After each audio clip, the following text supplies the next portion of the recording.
Welcome to Stories of Hope. I'm Lady Emily, your host. Here, I'll bring you stories that will challenge you. These are stories that will inspire you. They are stories from around the world, from Brazil to Australia, from Asia to Africa, from New Zealand to New England. These are our stories, and your story is somebody else's hope. Thank you for joining me and for subscribing. If you haven't, please do so. Because stories like this will be impactful. You want to know when we bring one up. Because hope isn't something we are born with, and it's not something we keep forever. Hope is something we find, lose, and find it again. And sometimes we find it in someone else's story. This is the stories of hope. Okay, stories of hope. We are back home. We are back in Adelaide. And guess what? I am so excited about our guest today. You can see I'm all decked up. It's International Women's Day. How exciting! I am so excited because it's that month where we inspire each other. We come together just to celebrate resilience. My guest today is, I don't even want to say who it is. I'll let her introduce herself, but get ready for inspiration galore.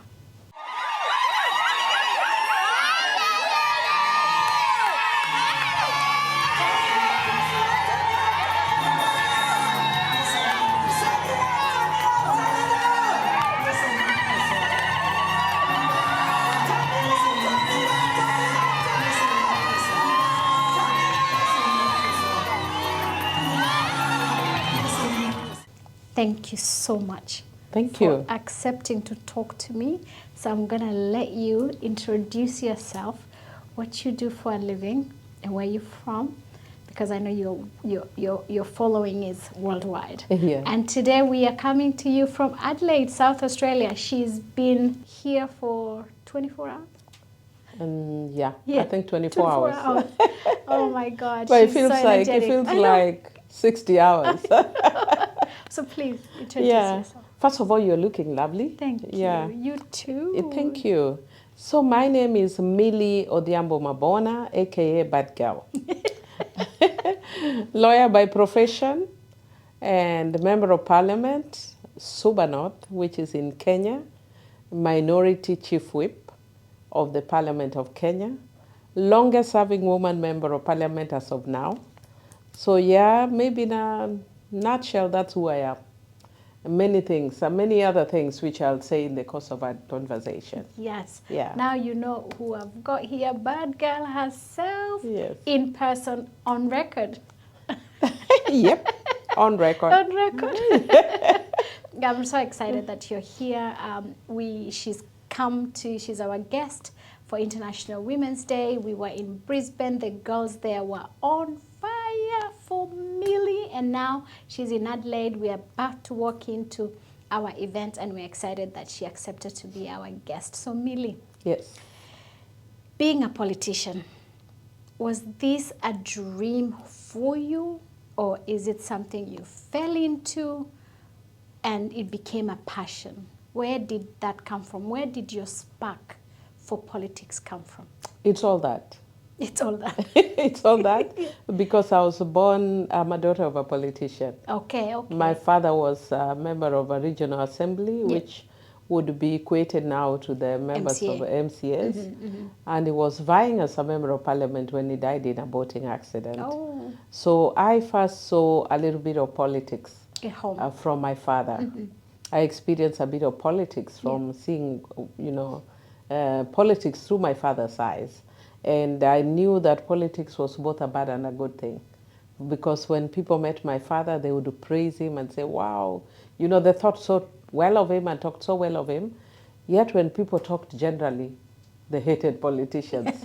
So it was very confusing to my young mind. For you, yes. Because I knew it was both a good and a bad thing. And I didn't know anything else that was both a good and a bad thing. Yes. And when I became around 12 years, I started, especially after my father died, Yeah. I toyed with the idea of taking over his legacy and being a member of parliament like him. Yes. But because I was raised in a Christian background, and we were told that, you know, politics is bad, especially for women. Yes. So at some point that thought perished. But one of the things that influenced me very strongly is because I watched this phenomenal woman, the late Honorable 𝗕𝗱𝗚 𝗚𝗍, Oh, yes. who was one of the first Strong. 10 women Yes. members of parliament in Kenya. Yes, yes. And she was elected in the general region that I came from. And she was the first woman member of parliament in her constituency. And when I was, the other women members of parliament that had been elected before her, I'd only heard about them because when they were serving, I was fairly too young to notice. Too young to understand. So yeah. I watched 𝗕𝗱𝗚 getting elected, Yes. and it was amazing because she was one woman in a sea of men. And so I thought I wanted to be like 𝗕𝗱𝗚 because I was like, what makes this woman tick? Yes. Why is she different? Why is she able to do things that only men can do? So I really wanted to be like her.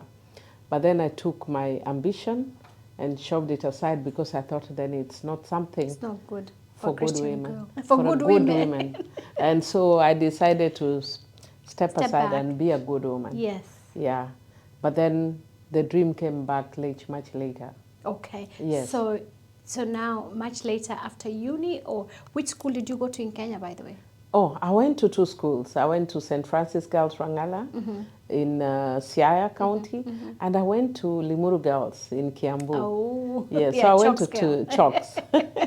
So at Chalks, is there where you felt that, okay, this is I can do, or after university? No, after university, actually. Where did you go to Throughout university? my high school, I was a very good girl. In Christian Union. Yes. In primary, I was actually the secretary of Christian Union. Yes. Even in my secondary, part of the secondary, I was an official of Christian Union.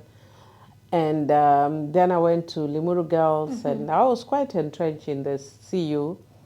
Even in university, I was a very strong member of the Christian Union. Wow. Though I wasn't an official. But I'm not saying that if you can't be a politician and a Christian. Both, yes. But there was a presumption that you couldn't be both at that time.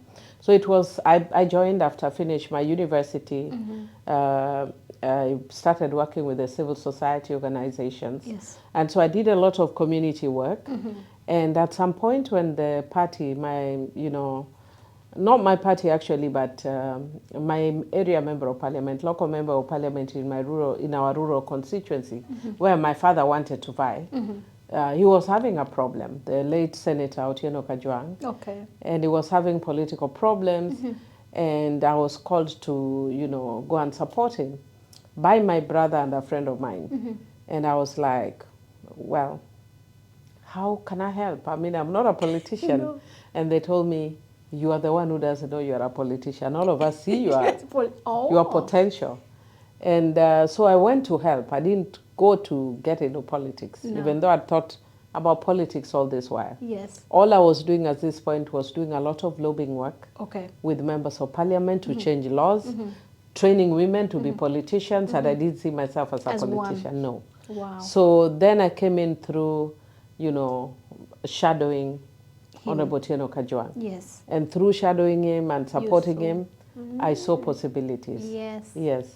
Wow. Yeah, but then even after that, when we got an opportunity after that to seek for women to be nominated in the party then I was serving, which we lobbied for the constitution and it morphed into a party. Yes. So I'm one of the founding members of the Orange Democratic Movement, the ODM. ODM.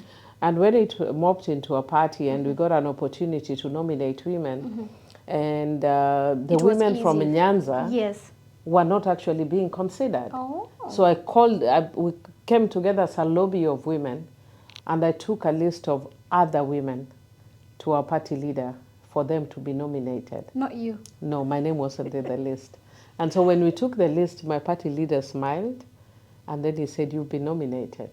because I'd done a lot of work for the party at that point. I'd run a parallel, presidential campaign. Wow. Yeah, but I didn't think, for me it was... For that. That was not for that. Girl. Yes. I was just being a good girl, supporting the party, not expecting anything. That's what I was doing. And in the process then, I was nominated. And when I got nominated, I did an excellent job as a nominated member. Yes. Yeah. And so I got beaten by the political bag. The political bag, the infamous political bag. So that's how my journey That's how it started. Yep. Wow. But you see how that you gave and you gained. Exactly. To give to gain. Yes. That's what you did. And exactly. Out of you, it was not your intention. No. You were just doing it for your party. I was doing it for the party. I was doing it for the women. Wow. Yeah. See, you must give to gain. To gain. That is what the theme for International Women's Day this year is, with balancing the skills. Yeah. So your law, where did you do your law? Kenya? Or I did both. I did my law degree in the University of Nairobi, and I did my master's in New York University. Yes. So yes, Nairobi and New York. Yes. Yeah. Okay, great. Yes. So you must go to school for these things. They just don't come. You must go to school for these things. You need to be prepared. Yes, you need to. You need to be prepared. Yeah. Now you're in Parliament. Yes. So from nominated, you did so well, you got elected now. Exactly. For your second term. Yes. Yes. And it's been a journey for you. Yes, it's been an amazing journey. Yes. Yes, everybody. Bumpy journey. I know. Yes. I know. Sorry to bring this, but Baba was always a very big role model for you. Yes. And his passing was very sudden. Yeah. But I know it's given you the warmth to really fight on for what he was doing. Yes.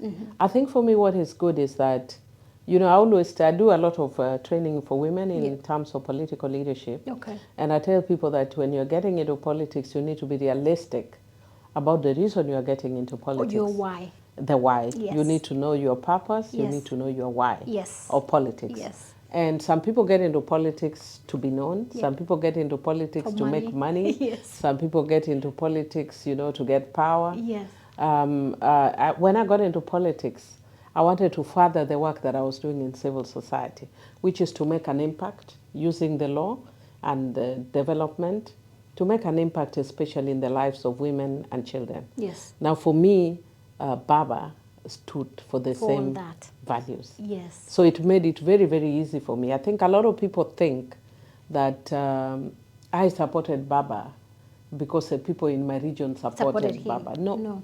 His for values. me, it was just coincidence. Yes. But I love the values he stood for. Yeah. He stood for social justice, Yes. and I'm all about social justice. Yes. So for me, it became very easy then to support Baba.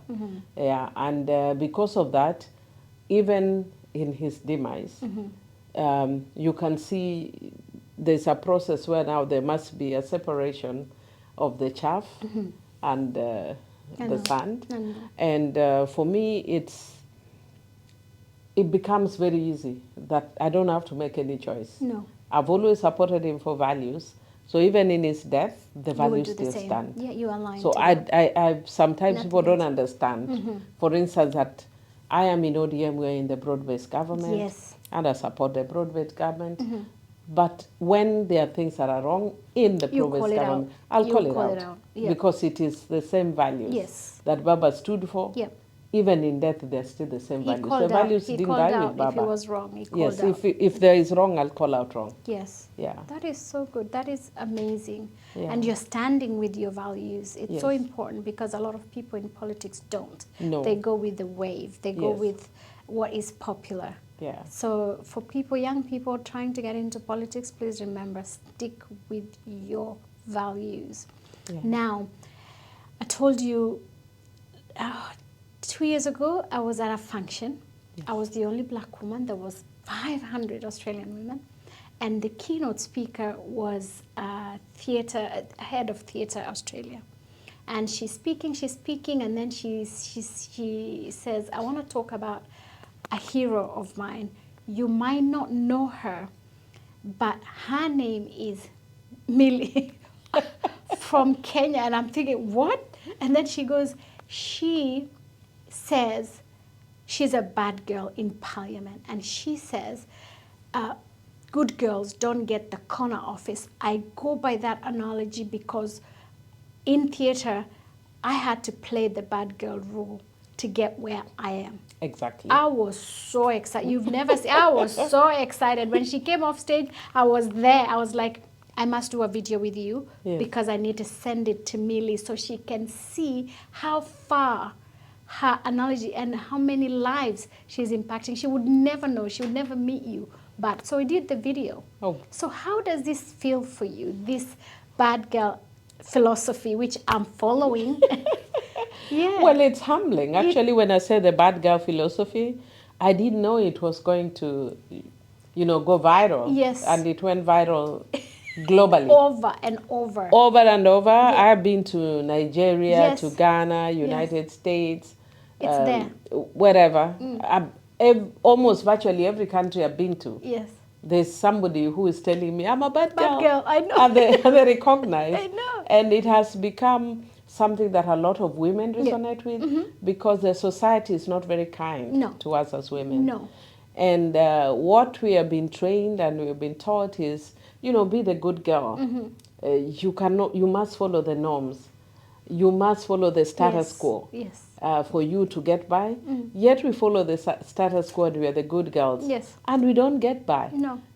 I stayed in Parliament, and if you actually look at my record in Parliament, from the inception of Kenyan Parliament to date, I am one of the best performing members of Parliament. If you look at, in terms of my contributions, in terms of the bills I've sponsored, in terms of amendments I brought to bills that are before the House, in terms of debate, I have done an amazing work. I've gotten a presidential award even when I was attacking. By the president that attacked, I got a presidential award. And we see. We see from here. We see and we appreciate. 17 years, I had not even been a chair of a committee. Not recognized. Because you are not recognized, which is what happens to a lot of women. Yes.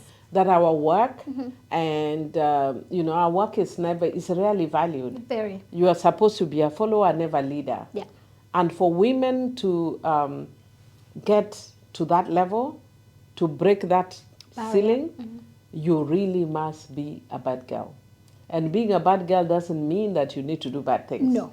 It just means you have to defy the status quo. Be bold. Yes. Like, for instance, for me now to eventually become the leader of the whip. Yeah, minority whip. Yeah. I literally went and sat on the chair and declared myself the leader. Yeah. Because I know unapologetically. Unapologetically. Yes. Because I qualify. Yes. There are men who are probably less qualified than me that have been given higher positions than me. But when you're a woman, you're supposed to follow. And there's always an excuse for putting you to the corner. Right.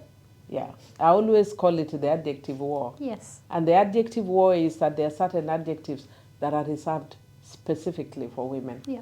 Like if recently one of my colleagues told me, I was, of course, doing sort of a friendly banter with him. And then he told me, oh, you know what, Millie, the reason that you are never given leadership is because you are temperamental. And the word temperamental, tell me how many men are called temperamental. It's only women. Yeah. So when people want to put you at a corner, in a box, you will be told you're temperamental. You will be told you're jealous. You're rude. Men, yes. Men will fight with men. That's right now, even if you look at Kenya, how many people have declared that they want to be president? They are all men. But you don't hear the adjective jealous. No. You can't hear somebody saying, oh, Kalonzo is jealous of Ruto, that's why he's vying. No. But if I want to vie they'll as say a you're woman, jealous of Martha Karua. I'll be told I'm jealous of Martha Karua. So there are adjectives that are reserved for women. But they are used to keep you down. So it's adjectives like jealous, temperamental, Bad girl. But when you're a bad girl, you defy that designation all that. and get what you want. Yeah. Yep. 2 weeks ago, I had an opportunity to have lunch with Kamala Harris. Yes. And that was Wow, amazing. that's amazing. Yes. Yeah. And she said, as leaders, we were leaders. As leaders, when you're breaking the barrier, when you are breaking the glass ceiling, nobody will tell you that there's going to be scratches, there's going to be blood, there's going to be pain. Nobody tells you. They just like to say, talk about the success at the end, the glass ceiling that you've broken. But remember, there's going to be blood. When they come for you, remember your why. Exactly. She said, remember You your must why. remember your why. It will keep you going. Exactly. And I was reading, and I'm glad you've mentioned Kamala Harris. Yes. And I think she's a victim of one of the other challenges is. that women face, Yes. which is called the glass cliff, where women are brought in when things are broken. Yes. So we only come in to fix. And so that when you fail, then it becomes your problem. When the system was broken by somebody else. Yes. By the time Kamala Harris was being brought in, the system was fairly broken. She only had already. 107 days. I'm telling you. Yeah. And you're expecting her to perform a miracle. And that fix is it. actually what happens. Yeah. Right now, because my party, ODM, is facing challenges, what do? We bring in a woman as a Secretary General. In other times, would they naturally bring in a woman? No. And even when we have had a woman as the chair of the party, she had to be a bad girl in order to get into the chair.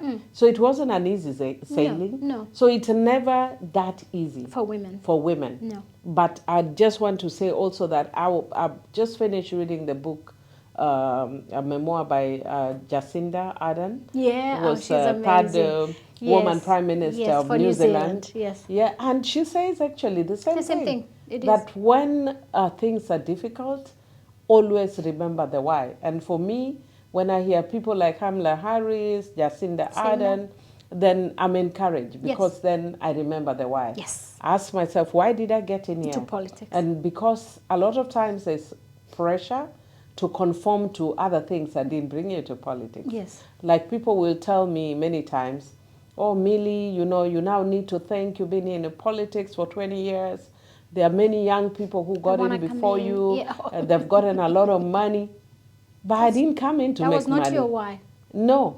That wasn't my why. If I wanted to make money, I would have stayed in. I'm an excellent lawyer. I would have stayed in as a corporate lawyer and made tons of money. Lots. A lot of my classmates who got into that sector are fairly rich. They are very, very rich. I could have gotten there. But money wasn't my purpose of getting into politics. It wasn't your why. No. So my why, I go back to my why. And one of the reasons I cite Jacinda is because she talks about the things that she was able to realize when she was a prime minister. And it just made me go, kind of look back. And I said, during this period when I was a member of parliament, these 17 years I've been a member of parliament, I got to create footprints in the Constitution. Legacy. I am one of the founding mothers of the Constitution of Kenya. And within that Constitution, I can tell you clear footprints. I can tell you this aspect of women's rights, I pushed. You did. Victim protection, I pushed. Children's rights, I pushed. I can tell you specific articles that are associated with me. Yes. So for me, that was a why, and it's a why I'm proud of. Yes. Because there are issues that I've realized. There are laws that are passed, there are amendments that are brought that are making, the situation better for women, for young people, for children, for marginalized communities. Yeah, so for me, I'm really happy for vulnerable groups. What you've done. Yeah. And that is your legacy. I like what you said in Brisbane. Small. You don't have to do big legacies. You can do small legacies. Small, and they become you. They become the history. Kenyan history cannot be written now without you. Exactly. Without you and the changes that you've made. We are so grateful for what you're doing. You told us in Brisbane you've just signed up for your PhD. Yes. Done actually 1 year of my PhD. You've done already? Almost finishing my first year. PhD. You're busy, Mommy. Yes, I am busy. Oh my God. I think it's about learning to order your time. Time management. Time management, is a very, very essential tool. It is. When you manage your time well, you can do a lot of things. Anything. Yeah, but a lot of times, if you actually look carefully, you find that in one day of 12 hours, you probably spend 6 hours doing nothing substantive. Yeah, or watching trash TV. Exactly. Yes. I used to watch Crime and Investigation Network, like sometimes 2-3 hours. Yes. Nothing bad about it. No, but like now I purpose to spend at least 30 minutes Yeah. of watching a nice program, to unwind. just to unwind. Just to unwind. Yeah. But I'm not going to do 2-3 hours that I used to do on crime and investigation. I said I can put the time into To do something my else. PhD. And hopefully within the next 1 year, I will be Honorable Dr. Millie Odhiambo-Mabona. We're coming for that graduation Exactly. for sure. Yeah. For sure. I know you're writing your other 5 books at the same time. Yes. This one's out. And Rig. Or be Rig. My husband bought it at the airport in Kenya. And she read it all the way to Australia. She's like, honey, you must read this book. It's an amazing book. So tell us a little bit about the book. Well, the book is about the first term Yeah. of my election. And I had done an amazing work as a nominated member of parliament. Yes. A nominated member of parliament is actually specially, I would call it specially elected or specially appointed. Yeah. Because you don't go through an election. No. But the party, so sort of like Nominates countries, you. Yeah. that have the party list, like in, New Zealand, their party list. Yeah. So I came in the party list as nominated. So I didn't go through election. But my second term, You were I elected. decided to go through an election. Yes. And I thought it should be easy. Easy. One, You've done an because amazing I've done job. an amazing job and Yes. everybody acknowledged. Yes. And two, when I actually did like an opinion poll, my opinion rating in the constituency that I wanted to Was vote high. was like almost 90%. Yes. And I thought, wow, Easy. I thought this was just going to be a cruise. I'm going to win. And then You're rigged. reality hit. Rig or be I rigged. was rigged with opinion rating at 90%. Wow. And what I went through, I was like, is this an election? Or is this a movie? Or was I in a war? I mean, I couldn't make up my mind what it was. No. Because what I saw was crazy, super crazy. From violence Yeah. to stereotypes, to intimidation, Yeah. to certificate being taken after win. After I you went, won. and also learning that reason I'm even able to survive so many hours from Kenya to here. Australia Yes, without without sleep. sleeping is because during my elections I did You didn't sleep. 3 days. No I didn't sleep. know that you could actually that. do 3 days without Wow. sleeping. And it was drama. There were gunshots, people ran off with the ballot papers.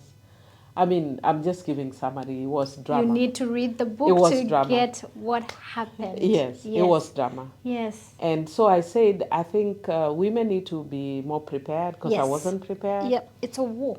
Yes, It I is. needed women to understand that it is difficult getting elected and you need to be prepared. Yeah. You don't need to sort of go in, I had shadowed a male politician, You knew what you were but getting what he into. was going through was not the same as what I went through. No. I was asked questions that he wasn't asked. No. When I first started working in the constituency, everybody was telling me, wow, you have done an amazing Amazing work. job. We have seen you. We wish you a man. And I'm like, What? why? Why? Why do you wish I'm a man? Because then I can vote you comfortably. Because Then you're I a can man. vote for you comfortably. I'm like, really? Then the next thing is, wow, we wish we could vote you. But you're married in Zimbabwe. We Why can't. does it matter? Yeah, they said in my culture there's something called migogo. Oh, you've gone out. Migogo is Yes. our adult daughter. We love you, we care for you, but you cannot be a leader, not in our area. Because you've gone out. You've married Because you're outside married, of the... and this is a patriarchal society. But I went back to the same culture and used the culture to get the leadership because Amigogo would go back home and go to the granary and get whatever she wanted from the granary. So I went into the granary and picked leadership. And look at So I that. told them, Mama Migogo, this is what I come with from the granary, it's leadership. And so I use culture to support me. Amen. And then at some point, then they told me, oh, we wish we could vote you, but you have no You don't child. have children. Yeah, you don't have a child. And we cannot elect a barren woman. And I'm like, really? How is my barrenness affecting My work. my work? I mean, I don't need to have, there's no point since all this while I've been in Parliament where we are told now, can everybody bring their children to vote? No. No. There's nothing. Or there's Parliament Day for children. For children, No. there's nothing like that. No. So I didn't understand. But Why? Why is that? patriarchy, Yeah. speaking out loudly, Mm. it's just a way of trying to block you out. Yeah. And throughout this process, I mean, it was crazy. But I thought my first term was crazy.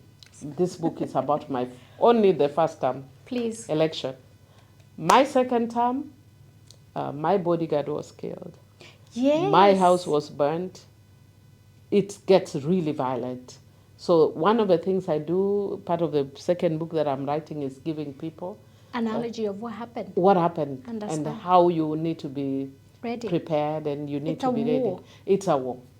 You Maybe I lost should your write bodyguard. Prepare for War. Yes, I need to yes. change the title to lost your Prepare for War. bodyguard. They killed your bodyguard. I'd actually For called the second book Swimming with Sharks. Yeah. But one of my friends has released a book by the same name. So I'll be changing the title. Okay. Yeah, but the second one, it's equivalent to Swimming with Sharks. It's difficult, but there are people who have evaded, sharks. Yeah. You need to see how you Swim in those waters. in those waters, and you need how Dangerous to avoid. waters. They are dangerous waters, but there are many women who've gone ahead of us. There are many women who have managed, and it's so you can manage. There are ones Yeah. coming behind you. And there are some coming behind me. We need so a we book stood on the shoulders of women. Thousands of women who have gone ahead of us. Yeah. Yes. So before we finish, International Women's Day. Yes. This is we are so grateful that you came, because in Brisbane you saw there were a younger crowd. Yes. But they were on fire. They were when you on walked fire. in. I love them. I know. You know, the vibe and the energy was just out of here. God, yes. Yeah. And then now Adelaide is going to be a more mature crowd. Yes. You bring us, just your energy for us, we are grateful. But what does International Women's Day feel for you? Well, I celebrate International Women's Day every year. Every year. I'm so happy that when I started, formal working Yeah. In the women's sector, I mean, I supported the women's agenda for a long time. Yeah. But the first time I started working formally in the women's sector, I was actually interviewed on the International Women's Day. Yes. And so I got elected on that basis. Okay. And so I've always, was it International Women's Day? I think either international, no, it was International Women's, Or is it the girl's child? no, the women, the Say- Mother's Day. It was either the Mother's, Mother's Day, yeah, or yeah, the yeah. beginning of the International Women's Day. But it was symbolic for Yeah, me yeah. that it's something That you stand for. that I stand for. Yeah. It's my purpose in life. It's what my mother did. Yeah. My mother had such an impact in my life. Yeah. I followed in her footsteps, and I was very sure that my purpose in life is pushing Empowering the women's agenda. Amen. It's changing the Status status for quo. women, Yeah. and it is making the world a better place for women. So I've always celebrated International Women's Day. Yeah. So next year you're coming back, because we're going to do something bigger, better. So you're coming back. We're inviting you back for sure. Yes. But 2027. Yes. What about 2027? I don't know what to say. Yes. You're in broad Well, base? 2027 we are having elections. Yeah. In politics, one day in politics is a Is- very long time. That's what I hear. We are still negotiating Yeah. with the UDA party as ODM. Yeah. We don't know how that will span out. Yeah. We hope it will span out well. Yeah. We don't know how it's going to span out, but it may also bring in different dynamics Yeah. depending on what positions we negotiate for. A whole lot of things which you can't foresee, you can't foretell. Yeah. But all factors being equal, I will hopefully still vie as the Member of Parliament for Suba North. Yep. Yeah.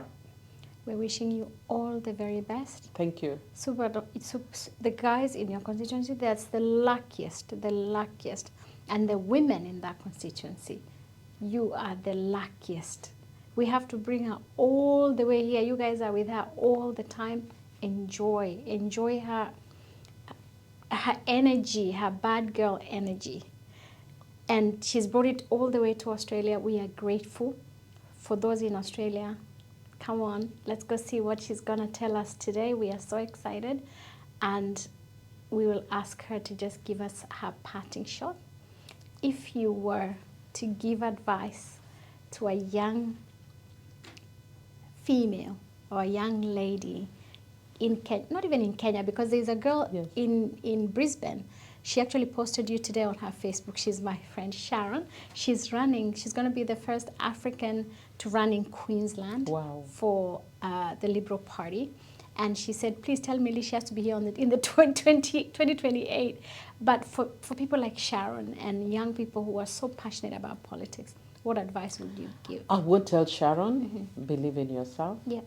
You are because I am. Yeah. She's a Ubuntu girl. Yes, I am because you are. And together, we can make a difference. Yes. And we can do it. Yes. So let's hold each other's hands and together make a difference for the women. Yes. I know you can. Thank you. Yes. Happy International Women's Day. International Women's Day to you. Now let's go dance. Yeah. They're waiting with We're going to music. enjoy. Yes. And I've loved Thank you. Australia. I know, it's beautiful. This is my first time. It's beautiful. I've traveled a lot, It's but this is my first time. It's and I've just loved it. It's beautiful. I think it's one of the world's best kept secrets. It is. It is. And a lot of people, we were in the US, we came, but I went to school here. So I knew this was a better option. Yeah. Yeah, we came back and we love it. We love Australia. Peaceful. It's beautiful. Yes. Nice people. Yes. Friendly people. Very. We don't do guns here like the US. Yeah, so I love it. very family friendly. Very family friendly, I saw that. Yes, and very good pathways to residency if you do the right thing, study, do the right thing. Easy to get your pathway here, live here, bring family. You will see tonight their parents visiting their children. Very easy. Yeah. Easy to get your parents a visa to come and visit. Just a beautiful country. I agree with that. I agree with that. I've seen it. I've been here a short time, but I've loved it. For 48 hours. Yeah, 48. But I've loved it. Yes, thank you. Thank you for coming to Stories of Hope. Here we really try and bring impactful stories. This is one. Please buy her book.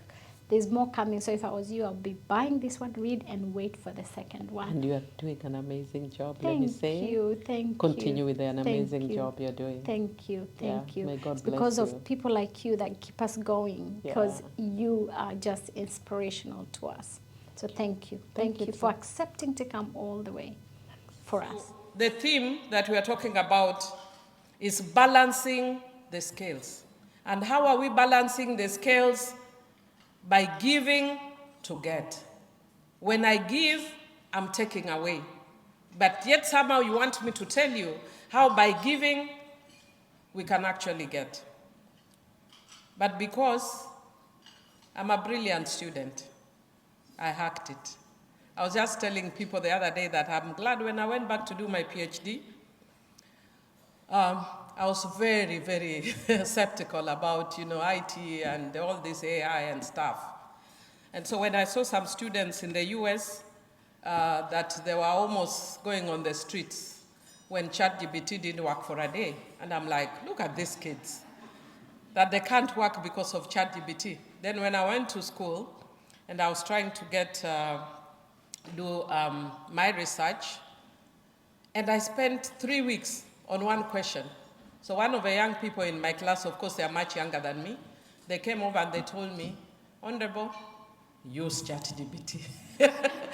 And I'm like, hell, I'm not going to use ChatGPT. But then time was running out, so I went and used ChatGPT. So when I used ChatGPT, I submitted to my lecturer, and he told me, you've done a very good paper, but it shows 90% AI. So I went back to my teacher, who is a Gen Z, and the teacher told me, humanize it. So how do I humanize it? And they gave me another tool for humanizing. So in other words, what I'm telling you is that these young people have taught me that even when you give me a difficult math, I will hack it. So I've not used ChatGPT, but I've used a tried and tested some, which is the Bible. I'm not going to preach. I'm a human rights activist. I'm a feminist, though raised, if you read my book, raised from a Christian background. But I'm not going to refer to the Bible for purposes of preaching. But if you get convicted in the process, don't report me to the police. I was just trying to do my, my work for today. And I was looking at Numbers, the book in the Bible called Numbers, to hack this, because you're trying to get me to subtract to get. And you are telling the women, if you subtract, then you'll get, which is the theme of International Women's Day this year, give to get, subtract and you get. So I went to the Bible to look at the book of Numbers. And I was looking at the book of Numbers. I discovered that there is a way, you know, if you go to Numbers, you get a formula. And even in biblical times, thank goodness the New Testament has a new story. But if you look at the Old Testament, I would probably have carried placards and protested, you know. But even if you look at biblical times, the challenges we are facing as women are the same, you know, as the olden time as of now. And I want to give you an example. In the book of Numbers, I think it's chapter 26, the Israelites had offended God. And when they offended God, a census had been done of them when they came out of Canaan. Then they offended God. So when they offended God, they were punished. Then they offended God a second time. So when they offended God a second time, God said, you know, they were punished and many of them died. Then God said, now let us count. And they decided to count the numbers. But guess what they were counting? Women did not count. They counted the sons and they counted the husbands by ethnic communities and by the heads of ethnic communities that were all men. And I'd give you an example if you look at it, and they would be saying something like, the sons of Palu were so-and-so. The sons of Simon were so-and-so. The sons of so-and-so were so-and-so. Let me tell you how women were being remembered in the book of Numbers 26. That at the point where they had rebelled and they connected with the Moabite people, they remembered one woman, that a man had gone and got her from her father, who was a king, and committed sexual immorality with her. And then we get the first mention. There was 𝗕𝗶𝗹𝗹, the daughter of 𝗕𝗓. And that is how we are often remembered as women. We were not counted.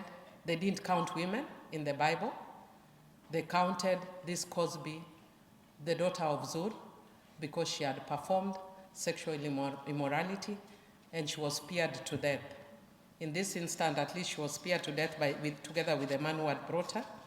But a lot of times, it is only women who would be speared to death. And then we see women who are mentioned in passing. And I don't know under what circumstance they were mentioned in passing. For instance, there's Asher, who had a daughter named Sarah. They were not counted, but we are told in that chapter the men were 53,400. So they counted and they said even people will inherit using these numbers. But remember, women were not counted, so women were not going to inherit. Then we see the name of the mother of the Levite priests, Aaron and Moses and Levi. And her name was Jochebed. But that's it. She wasn't counted. We were just told her name. But I want to talk to you about some women who stood out for me as I was reading this. They are called the daughters of Zelophehad. And these women were just sitting, watching the men being counted. And then people were going to be given inheritance because they were counted. So what did these 4 women do? They walked up to the leaders and they said, excuse me, leaders, we are here. Our father died, not because he was part of the words we were singing, he just died because it was his time to die. But now we are not getting inheritance, but we are here. We are women. But we can't get inheritance because we are not counted. Guess what? That's what happens in Australia. That's what happens in Kenya. That's what happens in the US. That is what happens everywhere. That women are never counted. And because we are not counted, we can't inherit, we can't gain, we cannot matter because we are not counted. But I want us to be like these 4 daughters in a very conservative society. They stood up and they said, excuse me, we are here. And that is what I dared to do.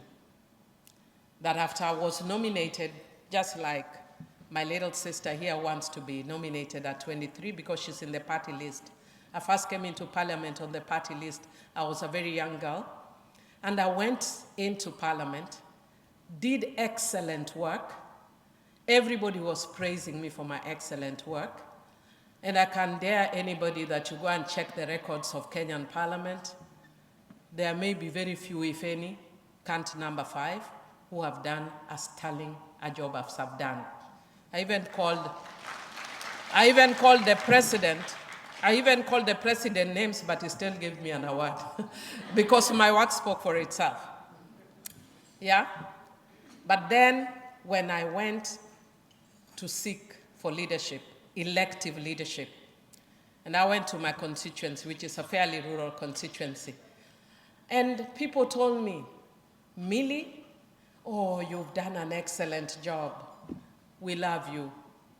We wish you were a man. And I'm like, why should I be a man? If I've done an excellent job and you've seen it, why should I be a man?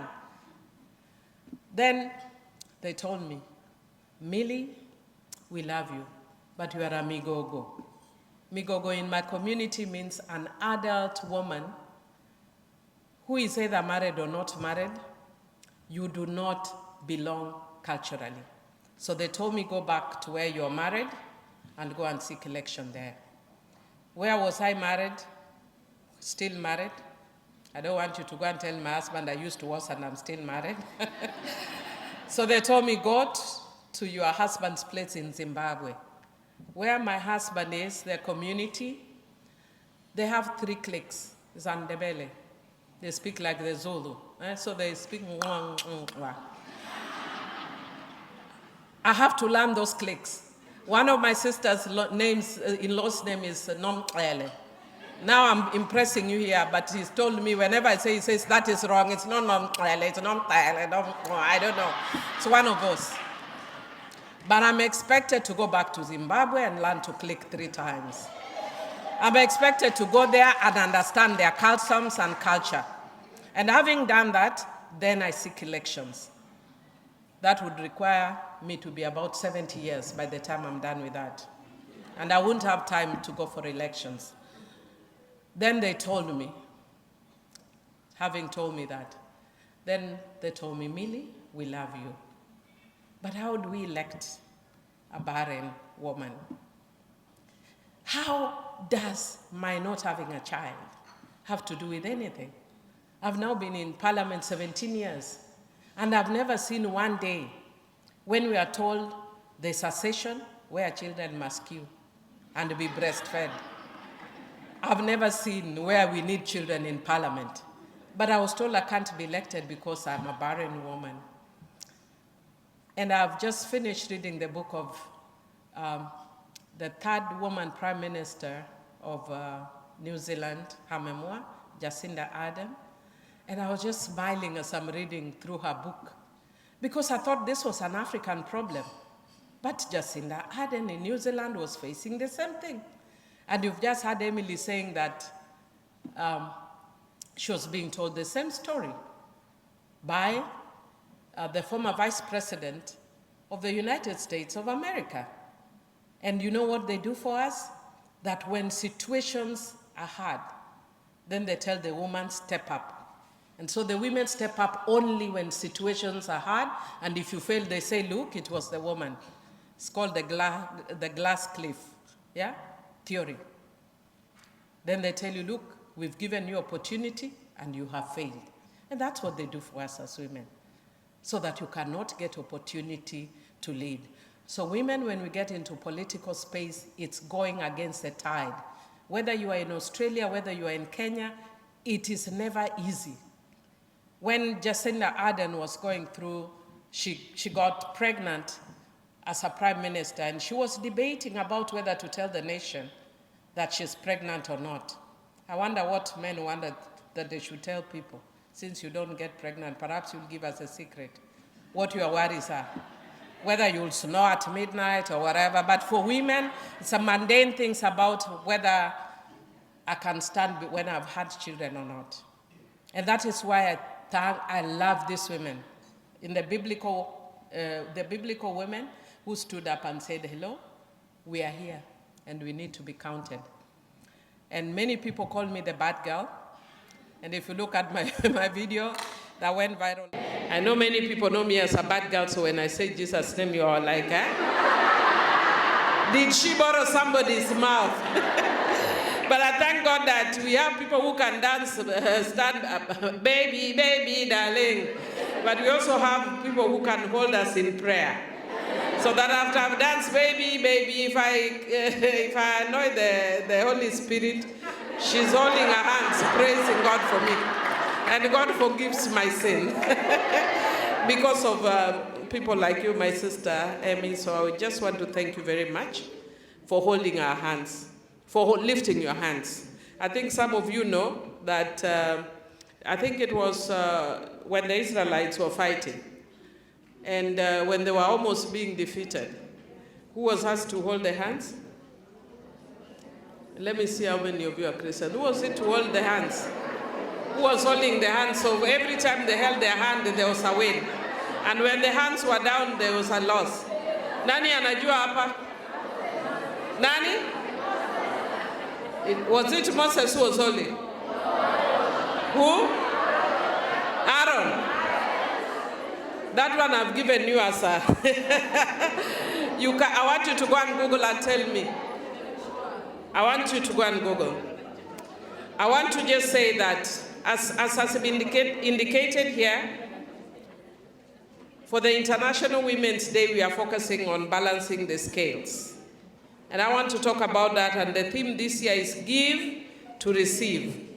And I think somebody must have sneaked in, there's a Christian feel to it. Because the Bible says, give and it shall come back to you full measure, pressed down, shaken together and flowing over. If you are not if you are in doubt, go and Google. I've not created it, it's in the Bible.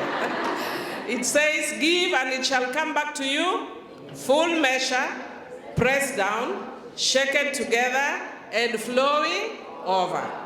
So give and it shall come back to you in the same measure. And I want to talk to us just about that, especially that I love it that I'm seeing the majority of the people who are here are Gen Zs. You are not Gen Zs? How are the Gen Zs? Where are the Gen Zs? Yeah, I told you you have many Gen Zs. Where are the millennials? Wow! So the majority are millennials. Which is the one after millennials? You're millennial, you're Gen X, Nweni. You are alone. Now let me put my category hata sijui naitwaje. Somebody told me we are called ancestors. The ancestors, carry your hand. Kumbe the ancestors are also many. So we are very happy because we can have an intergenerational discussion. Even though I'm part of the ancestors, my spirit is very Gen Z and millennial. You can see the vibe I have is very Gen Z and very millennial. And because in the world, if you're neither Gen Z or millennial, my dear, hatujui unaenda wapi. You're either Gen Z or millennial, or you are gone. So I just wanted to say that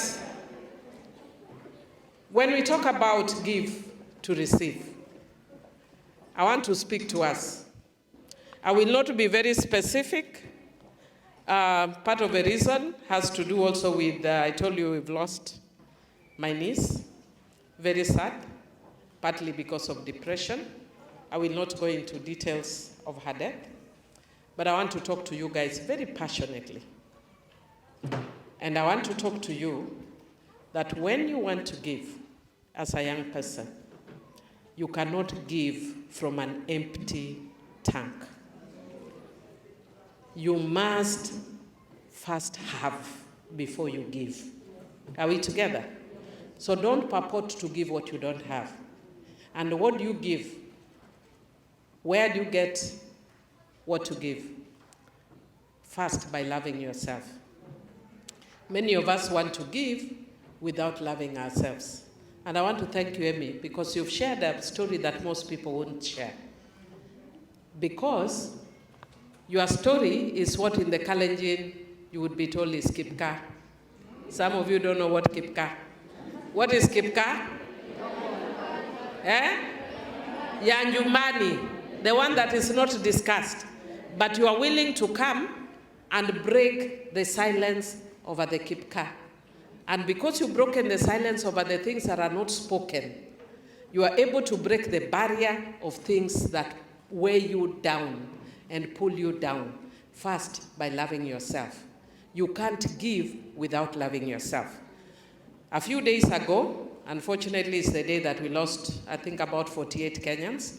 And I was speaking to young women like this for International Women's Day celebration that was organized in Nairobi. I got stuck in the jam for more than 3 hours, but I was determined to reach. And I reached when the event was over, but people were waiting, so I spoke. But they interviewed me, because you know how the situation was.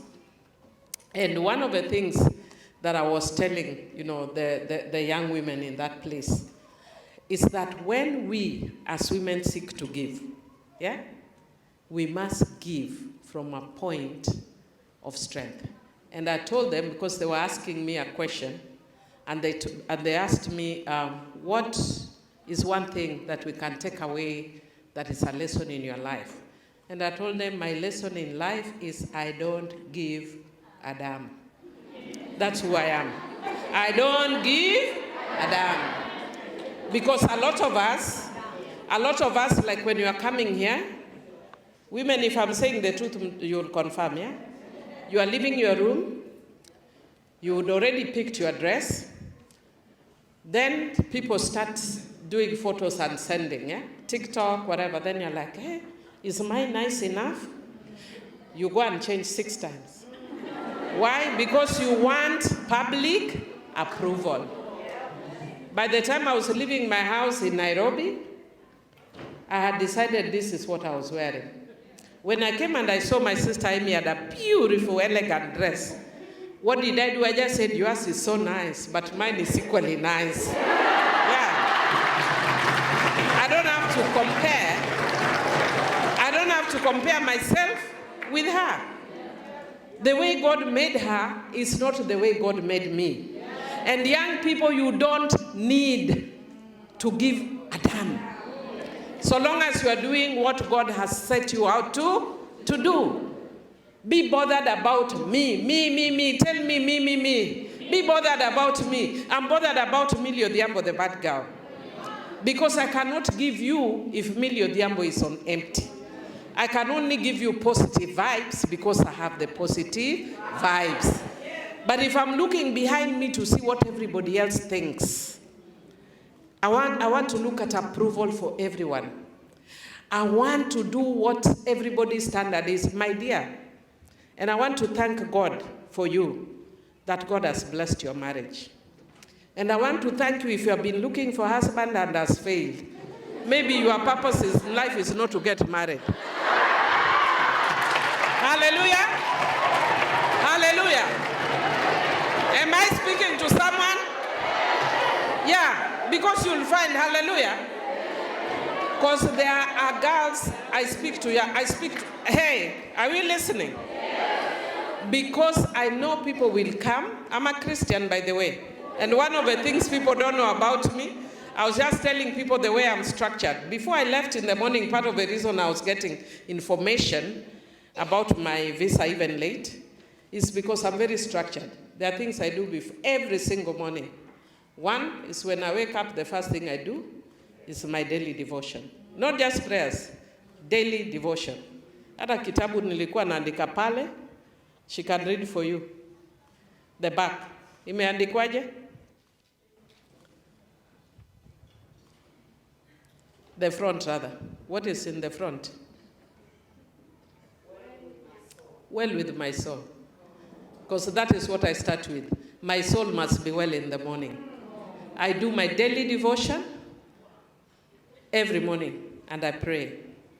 And when things are turbulent, every day at 3 a.m., I stand up and pray. That is the bad girl. That is something that people don't know. People don't know about me. People don't know about me that I don't joke about my faith. And I'm able to be bad because I'm anchored in my faith. Hallelujah. I know many of you wanted me to come here and tell you have 60 boyfriends. You can have them. You can have 60 boyfriends. It's your business with your God, yeah? But ultimately, be anchored in something that gives you meaning in life. Be anchored, because the world, we live in a broken world. We can be here, and people can dance, and people can be happy, and people can make merry, and tunatoka hapa, and you hear one of us who was dancing with us has committed suicide. Why?